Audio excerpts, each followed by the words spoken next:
इसरार हुसैन की मृत्यु के बाद जायदाद का हकदार कौन? इसरार हुसैन से पैदा हुई 2 संतानें या कातिल अनीशा खातून?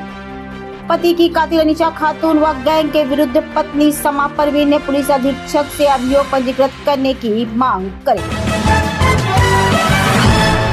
शुक्लागंज थाना गंगा घाट पोनी गांव जनपद उन्नाव का एक मामला सामने आया। पति इसरार हुसैन की मृत्यु के बाद जायदाद पर कई हकदार कब्जा करने पहुंचे, जिसमें हसीना, डंडेबाज, शमीम, लाला, महराज और कई अन्य अज्ञात लोगों ने बंद घर में लगा ताला तोड़कर कब्जा करा। इसमें इसरार हुसैन की पूर्व पत्नी समा परवीन व 2 मासूम बच्चों पर जानलेवा हमला किया गया। ऊपर से झूठा मुकदमा दर्ज कराने के लिए कोतवाली गंगा घाट प्रभारी को प्रार्थना पत्र दिया गया। देखें सच हसीना डंडेबाज का। कातिल पत्नी अनीशा खातून, लाला, मेराज व शाहरुन निशा बंद पड़े स्कूल में लगे ताले को कैसे तोड़कर कब्जा किया। उन्नाव पुलिस अधीक्षक दीपक भूकर ने हाल ही में एक बड़े अपराध का खुलासा किया है, जिसमें उन्होंने 5 घंटे के अंदर लूट की घटना का पर्दाफाश कर दिया था। उनकी कार्यशैली सख्त और अपराधियों के प्रति जीरो टॉलरेंस की नीति पर आधारित है। उन्होंने हाल ही में 4 पुलिसकर्मियों को निलंबित किया था, जिन पर गंभीर आरोप भी लगे थे। अनीशा खातून मामले में कार्रवाई। अनीशा खातून मामले में कार्रवाई। अनीशा खातून के खिलाफ समा परवीन ने पुलिस अधीक्षक से अभियोग पंजीकृत करने की मांग की। समा परवीन का आरोप है कि अनीशा खातून और उसके गैंग ने उनके घर में तोड़फोड़ की और जानलेवा हमला किया। अब देखना ये होगा कि उन्नाव पुलिस अधीक्षक इस मामले में क्या संज्ञान लेते हैं और आरोपी के खिलाफ क्या कार्रवाई होगी। Bureau report, Unnao. क्या नाम है? समा परवीन। किस जनपद की निवासी है? उन्नाव जनपद की निवासी। क्या मामला है?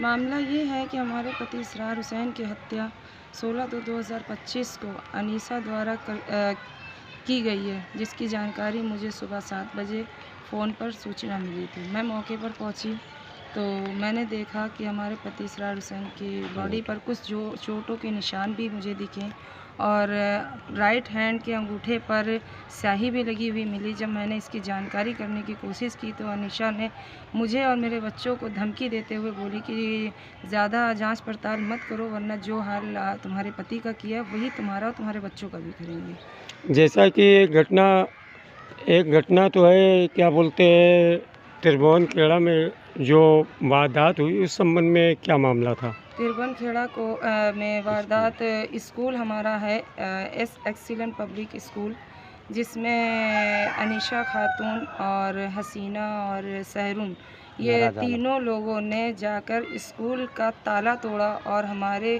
स्कूल में ज़रूरी दस्तावेज़ रखे थे वो, और हमारे स्कूल के कुछ लैपटॉप और कंप्यूटर वगैरह जो कि ये लोग वहाँ से निकाल कर ले गई हैं। अनीशा खातून कौन है? क्या संबंध है आपके? अनीशा खातून हमारे पति इसरार हुसैन की कातिल हैं और हमारा संबंध उनसे कोई संबंध नहीं है, बस वो एक हमारे पति की कातिल हैं, इतना हम जानते हैं। मीडिया के माध्यम से बताया जा रहा है कि अनीशा खातून इसरार हुसैन की दूसरी पत्नी थी, उसमें क्या मामला है, क्या सच्चाई है?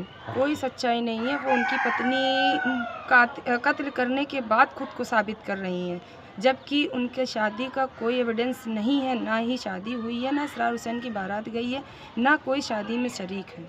वो केवल उतने लोग हैं जो उनकी गैंग में शामिल हैं, वही बता सकते हैं कि हाँ शादी हुई, बाकी गांव से आपको कोई एक भी गवाह नहीं मिलेगा। अनीशा खातून द्वारा मीडिया के माध्यम से बताया जा रहा है कि आपकी तलाक हो गई थी, इस संबंध में आपका क्या कहना है? अनीशा खातून एक मक्कार और झूठी औरत है, जो कि उसके खुद कितने अवैध संबंध हैं जिनकी जानकारी मैं गंगा घाट थाने को भी दे चुकी हूँ, समस्त चौकी को लिखित में दे चुकी हूँ। और मैं आज फिर से बयान करना चाहती हूँ कि अनीशा खातून सन 2004 में एक ठाकुर के साथ भागी थी, जिससे फिरौती की रकम 8 लाख रुपए वसूली थी। उसके बाद सन 2004 में इनकी शादी संग्रामपुर में हुई थी निजाम अली के नाम से। उससे 2 बच्चे इनको उत्पन्न हुए, 2 बेटे हैं, और वहाँ से ये 13 लाख रुपए की लूटपाट करके आई हैं। उसके बाद इन्होंने वैस अली नाम के एक लड़के से शादी करी, जिसके ऊपर 498 घरेलू हिंसा और 125(3) का मुकदमा दाखिल किया है, और उनसे सुलह समझौता करके 30 लाख रुपए की रकम वसूली है। अब आप यहीं से अंदाज़ा लगा सकते हैं कि अनीशा खातून कितनी मक्कार औरत है। अलीशा खातून द्वारा सोशल मीडिया के माध्यम से ये भी आरोप लगाया जा रहा है कि वो आपकी इसरार हुसैन की ब्याता पत्नी है और उन्होंने कोई लिखा पढ़ी इसरार हुसैन ने करी है, उसमें क्या सच्चाई है? उसमें कोई सच्चाई नहीं ना, क्योंकि हमारे पति इसरार हुसैन खुद इतने पढ़े लिखे एडवोकेट थे और मास्टर थे।